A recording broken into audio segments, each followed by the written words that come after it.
Oi pessoal, tudo bem? Eu vim aqui então gravar a videoaula de revisão para que vocês possam arrasar aí na nossa primeira avaliação, tá bom? Primeira coisa que eu quero que vocês saibam é que eu vou trabalhar exatamente nessa revisão os conteúdos que vão ser cobrados na avaliação de vocês, passando ponto por ponto, tá? A segunda coisa é que eu quero que vocês tenham calma na hora de fazer a avaliação e, principalmente, que vocês façam a prova de maneira muito dedicada, procurando dar respostas completas e procurando trabalhar exatamente o verbo de comando que eu tô colocando para vocês. Se eu coloco que é para explicar, é para explicar. Se eu coloco que é para descrever, é para descrever. Se eu coloco que é para citar, é apenas para citar, ok? Façam a prova com calma e, principalmente, escrevam, tá? Eu quero ver vocês desenvolvendo o raciocínio, desenvolvendo o argumento. A gente vai começar, então, revisando as características da Constituição de 1824, pensando principalmente no poder moderador. O poder moderador, como a gente viu em aula, ele era o quarto poder da monarquia brasileira. Significa dizer então que o Brasil ele vai ter, durante o Império, 3 poderes: o legislativo, o executivo e o judiciário, e acima deles um quarto poder, que vai ser o poder moderador. Quem está no poder moderador é o imperador do Brasil, Dom Pedro I, no caso do primeiro reinado, Dom Pedro II, no caso do segundo reinado. E o poder moderador, ele vai ter como característica ser um poder que pode controlar, que pode atuar, dissolver, agir em todos os outros poderes. Portanto, a principal característica do poder moderador é ser autoritário, porque ele vai ter plenos poderes para modificar e tomar as decisões que ele bem entender. Assim, a partir do poder moderador, a gente pode caracterizar o Brasil como uma espécie de governo absolutista, em que quem tem o poder moderador, que no caso é o imperador, vai mandar em tudo. Isso vai desgastar o governo de Dom Pedro I. O primeiro reinado vai desgastar a imagem do imperador, justamente porque o imperador Dom Pedro I vai ser visto como alguém extremamente autoritário. Ele vai impedir que as elites políticas, que os políticos brasileiros possam colocar suas vontades, porque afinal de contas o poder soberano é do imperador por meio do poder moderador. Então isso vai ser visto por uma parcela da sociedade, principalmente pelas elites, como alguém ou como algo que vai ser extremamente autoritário. E é justamente isso que vai desgastar o governo de Dom Pedro I, a ponto dele acabar renunciando no dia 7 de abril de 1831. A gente sabe que um dos fatores que desgasta também a imagem de Dom Pedro I é o fato dele ser herdeiro do trono português e ele próprio ter nascido em Portugal. Então, o Brasil, as elites políticas brasileiras, elas não sentiam, elas não confiavam em Dom Pedro I pelo fato dele ser português. É justamente por isso que, como a gente viu em sala de aula, um dos hinos, um dos versos que eram cantados após a renúncia de Dom Pedro I era o Brasil ser brasileiro depois do 7 de abril. Eles estão, portanto, comemorando a ida, o abandono, a abdicação de Dom Pedro I, porque a partir daquele momento o Brasil não mais seria governado por um português. Ele passaria então a ser governado por brasileiros, fazendo com que essas elites finalmente entendessem que a independência chegou, pois expulsaram o último português que estava aqui. Agora, se por um lado isso é um aparente avanço ou seria algo positivo para a política brasileira, a gente sabe que o fim do governo de Dom Pedro, o 7 de abril, ele vai inaugurar o período da regência. E a principal característica do período da regência são as inúmeras revoltas que vão acontecer em todos os territórios brasileiros, e essas revoltas elas vão acontecer justamente nesse período, porque vai ter a ausência de um poder que vai conseguir controlar os anseios da população, as vontades da população. Então, se a principal característica do período da regência é a grande quantidade de revoltas, a gente pode afirmar que isso se relaciona diretamente com a ausência de um poder político centralizado.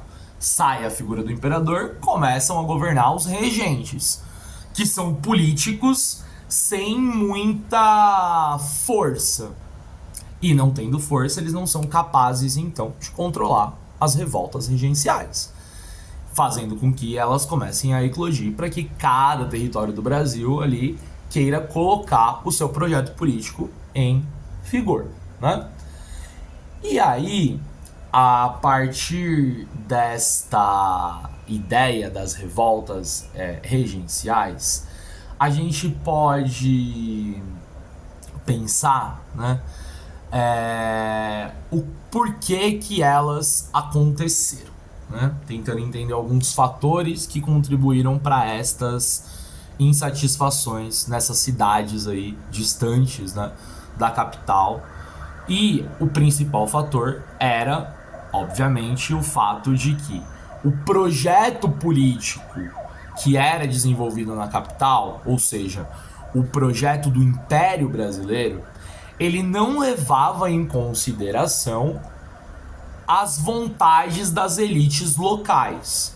Então, quando a gente olha para o caso, por exemplo, das revoltas que acontecem no Nordeste brasileiro, seja o caso da Sabinada, seja o caso da Balaiada, seja o caso da Cabanagem, a gente pode indicar que, por um lado, aqueles territórios eles se sentiam desprestigiados porque o governo imperial não auxiliava aquela elite a desenvolver os seus principais produtos econômicos.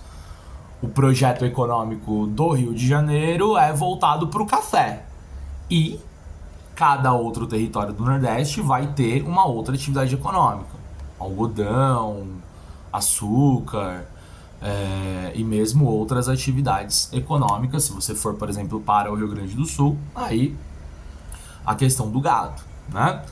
E um outro fator que contribui muito para essa insatisfação vai ser o abuso na cobrança dos impostos. Para que a elite do Rio de Janeiro se mantenha, ela explorava a cobrança dos impostos nesses territórios. E isso, então, vai gerar uma insatisfação muito grande nas elites. Elas vão pensar, bom, o projeto político que aqueles caras do Rio de Janeiro querem não nos ajudam. E, além disso, eles cobram impostos caríssimos de nós. Opa, a gente não quer. A gente vai se separar, né? E, como a gente sabe, todas essas revoltas regenciais, elas vão fracassar. Elas vão ser reprimidas, fortemente reprimidas, violentamente reprimidas pelo governo imperial através da Guarda Nacional. A única que a gente pode dizer que foi vitoriosa é a que acontece no Rio Grande do Sul, a revolta da Farroupilha. E ela é uma das únicas vitoriosas porque ela era uma revolta muito organizada pela elite do Rio Grande do Sul. Então foi necessário negociar com essa elite, não dava para o governo tratar como tratou, por exemplo, a cabanagem, apenas na base da porrada e da violência. E a gente fala que ela é vitoriosa porque o governo imperial negociou com os revoltosos da Farroupilha e atendeu duas das suas principais questões, dois dos seus principais objetivos. O que os caras da Farroupilha queriam? Eles queriam autonomia política para eleger eles próprios o presidente da província. E eles também queriam que a carne que vem do Uruguai e da Argentina fosse minimamente o mesmo preço daquela que era produzida pelo Rio Grande do Sul. Qual é a solução do governo, portanto? Eles vão colocar taxas, impostos, para que quando a carne do Rio Grande, a carne da Argentina e a carne do Uruguai chegasse no Brasil para ser comercializada, ela estivesse no mesmo preço ou às vezes até mais cara do que a carne produzida pelos gaúchos no Rio Grande do Sul. E isso fez com que a carne do Rio Grande do Sul começasse a ser mais consumida a partir daquele momento do que a carne da Argentina e do Uruguai. Então eles foram vitoriosos, eles tiveram os seus 2 pedidos atendidos, tá claro? Quando a gente pensa agora chegando no Segundo Reinado, é muito importante a gente perceber que durante o Segundo Reinado, o Dom Pedro II vai fazer uso do poder moderador para controlar as elites políticas que estavam no poder apoiando ele. Então, se Dom Pedro I ele foi uma figura autoritária e não soube lidar com os grupos políticos que o apoiavam, Dom Pedro II vai conseguir fazer isso, usando, portanto, a influência do poder moderador para conseguir dar conta desse jogo político. O que ele vai fazer então? Ele vai usar o poder moderador para, em alguns momentos, colocar o Partido Conservador no poder. Em outros momentos, colocar o Partido Liberal no poder. Assim, ele vai dar a sensação para esses 2 partidos de que eles estão mandando. Na prática, quem que manda é Dom Pedro II. E ele manda por causa do poder moderador. E aí a gente chega, portanto, no último tema da nossa avaliação, o ciclo do café.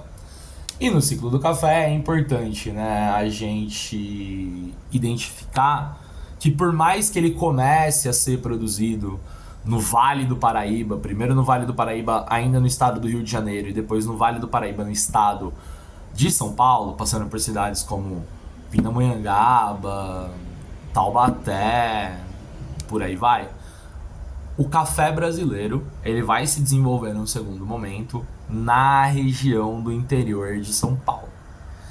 Essa região do interior de São Paulo, região de Campinas, um pouco também na zona da Mata Mineira, o café ele vai encontrar uma terra muito fértil para o seu desenvolvimento.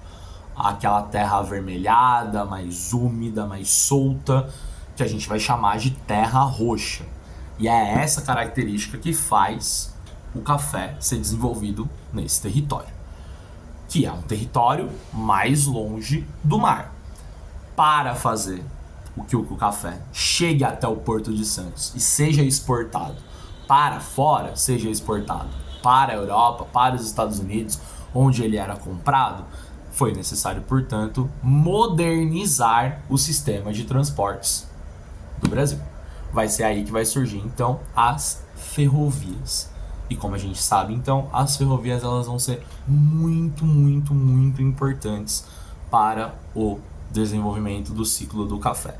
Afinal de contas, é por causa do ciclo do café que vai se começar a construir ferrovias em São Paulo, no Brasil, para acelerar a exportação de café. Certo? Então, esses vão ser os temas que vão ser cobrados. Estudem a partir dessa videoaula e caso vocês tenham alguma dúvida, pode deixar aí nos comentários dessa postagem que a gente vai conversando, eu vou tirando as dúvidas de vocês. Certo?